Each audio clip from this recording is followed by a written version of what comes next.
भाइ तपाईँलाई के चाहियो? के पाइन्छ भाइ यहाँ? ए अब सबै पाइन्छ नि दाइ। हो र यहाँ सबै थोक पाइन्छ होइन भाइ? ए दाइ सबै थोक पाइन्छ। भाइ लास्ट भोक लागिरहेको छ यहाँ एक थाल थकाली भात लिएर आउनु एक थाल थकाली भात लिएर आउनु कहाँ त यहाँ खानेकुरा पाइन्छ सानो पाइन्छ के खान्छ दाइ भन्नु न बरु दाइ ल तपाईँले के राखिदिन्छु। ए खानेकुरा पाइँदैन भाइ ल त्यसो भए मलाई त्यो बहिनी बोरामा प्याक गरिहाल त म लगिहाल्छु बहिनी बोरामा प्याक गरिहाल त लगिहाल्छु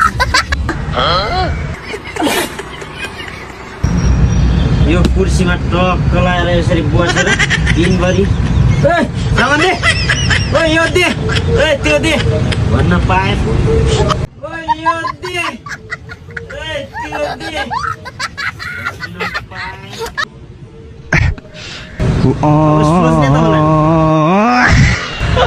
सामान दे छिटो यहाँ फटाफट दे त्यो सामान छिटो दे सामान छिटो दे मान्छेलाई यहाँ कस्टमर यहाँ पर्खेर बसेको कति भइसक्यो छिटो सामान दे भाइ यहाँको साउनी चाहिँ खासमा को हुनुहुन्छ तपाईँ त कहाँबाट उहाँ हुनुहुन्छ नि साउनी त तपाईँ त कहाँबाट उहाँ हुनुहुन्छ नि साउनी त